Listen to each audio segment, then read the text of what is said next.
Jannik Sinner, ATP Tour Finals champion for the first time in his career. The last two editions, of course, won by Novak Djokovic, and previous to that, Zverev and Medvedev.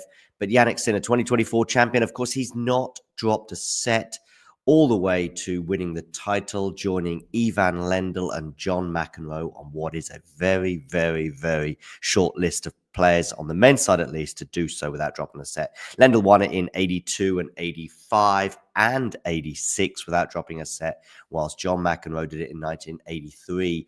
So, Australian Open, US Open, and ATP Finals champion in the same year, Jannik Sinner, replicating what Novak did last year and also in 2015. Roger Federer completed that feat as well as the hardcourt king without a shadow of a doubt.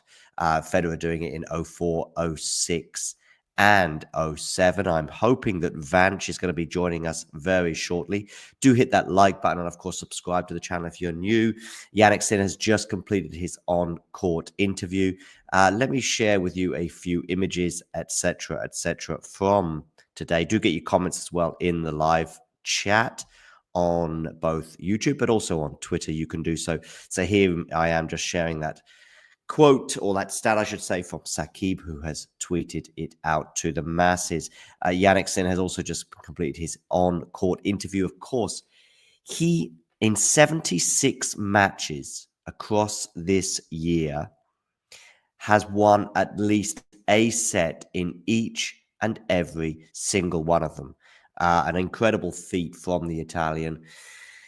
And I've also put a poll up, both on Twitter and I believe on YouTube as well, asking whether we think that Jannik Sinner or Carlos Alcaraz is going to end up going on to win the most Grand Slams. Dominant performance from Sinner in Torino, indeed, Ghosty. Are we getting bored of it? That may be the next question. Of course, if you're a Jannik fan, of course you aren't. What about Taylor Fritz? What could he have done differently today? A slimmer of a hope, perhaps, at 5-4 in the first set when Jannik was trying to serve it out. Got the break point, but that was about it. Hey, Vanch, how are you? Good. How are you? I'm good. A dominant performance from start to finish, not just today, but throughout the tournament from Jannik. Yeah, 33 games lost all week. None of the sets did he lose more than 4 games. So, not even close to really losing a set. I mean, Taylor had one break chance in the group stage match. He had one break chance today, and that was kind of it. With Sinner serving as good as he did, 14 aces, and hitting his spots kind of on a dime. Especially out wide, and just how consistently better he was at winning the baseline rallies as well. Like just moving, in and out of the corners a little bit better than Taylor. Taylor did play actually pretty well in the first set. Got the break chance in the 10th game, but Sinner was just a little too good today. Yeah, that 10th game, I mean, it is clutching at straws, I know. And I think that's the frustration for most, if not all, of the rest of the tour. But that 10th game, he does get the break point. It is on deuce. I think Sinner has probably maybe third set point before he ends up getting the job done. There were a couple of other points as well. I remember one on Jannik's serve where Taylor should be doing much better with a volley that he put into the net. But I don't really know, other than the odd point here and there, whether Taylor can really play much better. Yeah, I mean, at times he was having to sometimes red line, play pretty close to the lines, or what he would do is he would hit that wide serve, and he knew he had to go out wide because Sinner was standing pretty deep, and that's usually his go-to on the deuce.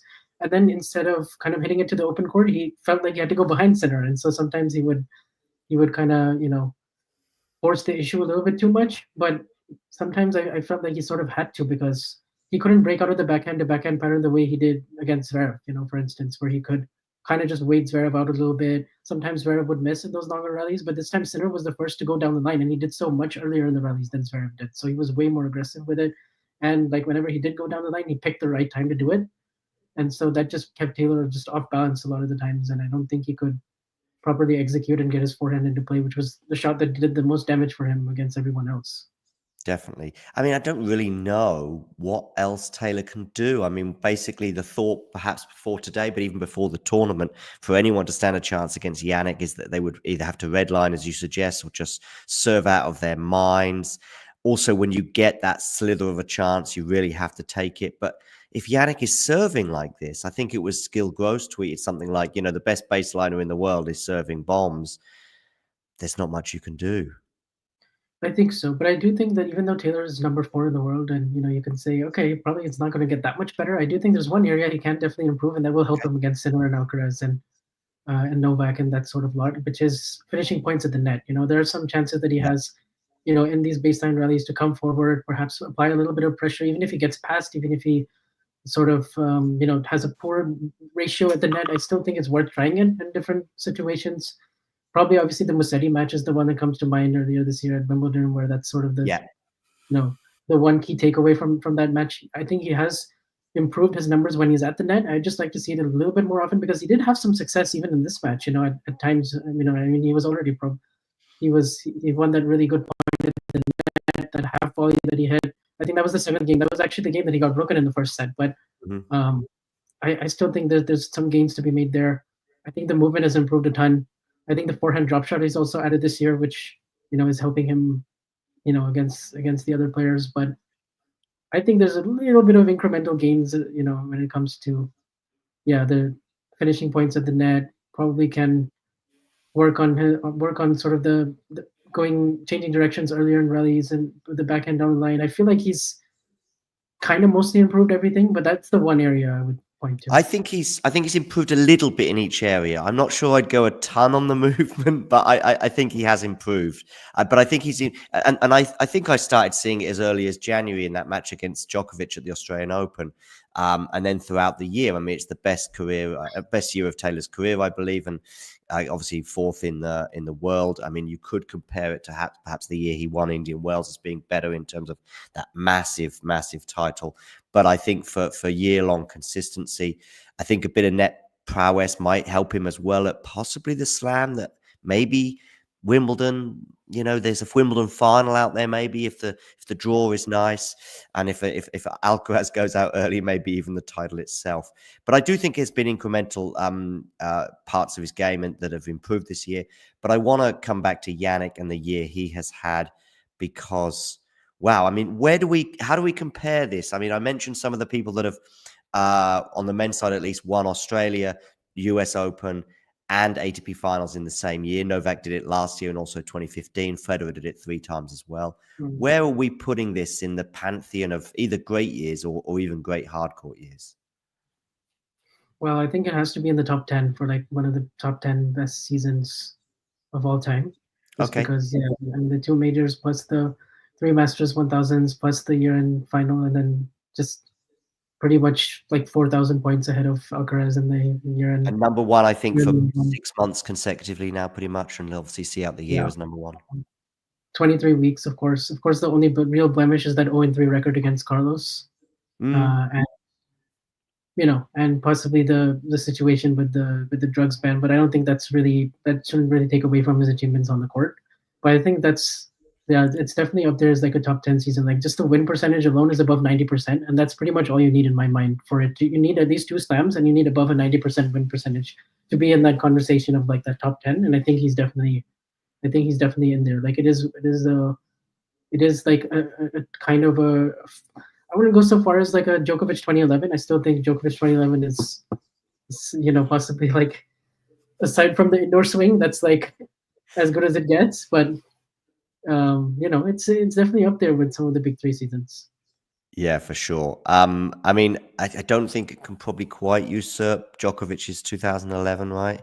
Yeah, I don't think so. Because Djokovic started the year like 41-0, so I don't think you can. He basically didn't lose a match until the Federer semifinal. Yeah, right.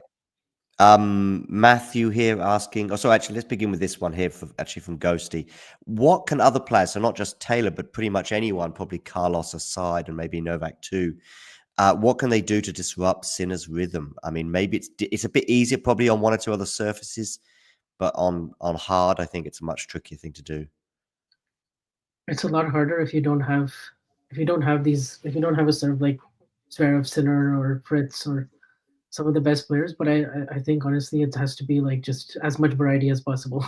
Just keep giving him different types of looks and changes so that when you're in a baseline rally, he has something more than just a linear ball to think about, because that's where sort of like Fritz, like if you just put Fritz and Sinner like in a ring and they were just like straight up shooting shots, I think they'd actually be pretty equal when it comes to like maybe even accuracy, maybe even like just sheer like ball striking miles per hour. But obviously the movement is where like Sinner really separates himself.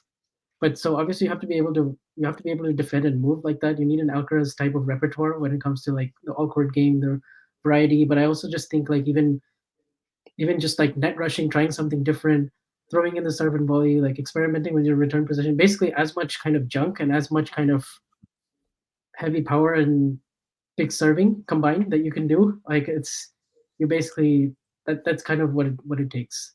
I mean, Apart this from is just redlining, which isn't really sustainable after a certain point. Yeah, right. I mean, this is obviously applicable to those outside probably the top four in the world. And when I say top four, I would put Novak in there, even if statistically, come the year end, I think he's dropping to 7. There's no remarkable stats. I'm just going through them right now. Jannik just pretty much marginally better in most of the categories. Obviously, only facing that one break point in that 5-all game that we mentioned. Matthew does think that Taylor could have done a bit better today in certain parts of the game, but yeah, there's no, just Jannik is just basically better in almost all the categories. There was something I wanted to ask you actually, which is put here by Eleanor, just regarding the ATP Tour Finals in general. Do you think we could make? I mean, listen, this is not going to happen, I think, anytime soon, because I think Turin is going to have it, and then Milan, I think, potentially is what they're saying from there on afterwards. But do you think it might be a bit more interesting to have it on? But then I guess she's mentioning Carlos here, so it's just basically indoor hard year in year out. But I don't know, it's part of the season, right? Yeah, I just think it would be really hard for the players to go after like Paris indoors, really fast hard court to then all of a sudden play on clay. Like I just don't think most people would want to do that. I know that's something Nadal definitely talked about, like wanting the finals to be on clay, like every 2 or 3 years I or wonder something like why. that.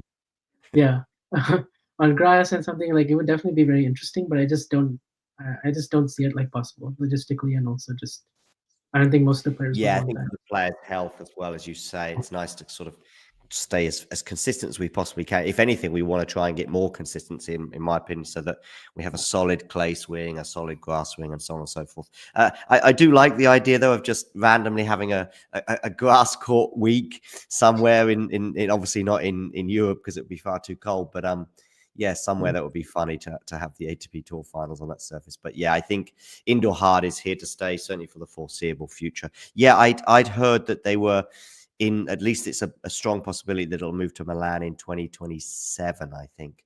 Or it might be 2026. There's at least one more year in Turin, I know. Yeah, that's where they had the next gen for a while before that was moved to Jeddah. So that seemed to Indeed. do.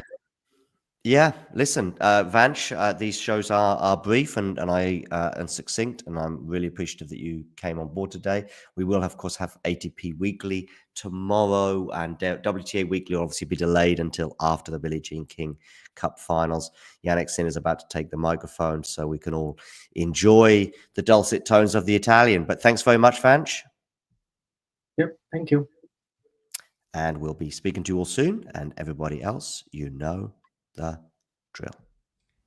If you enjoyed this video, make sure you hit that like button. Don't forget to subscribe and click that notification bell so you don't miss out on all things tennis.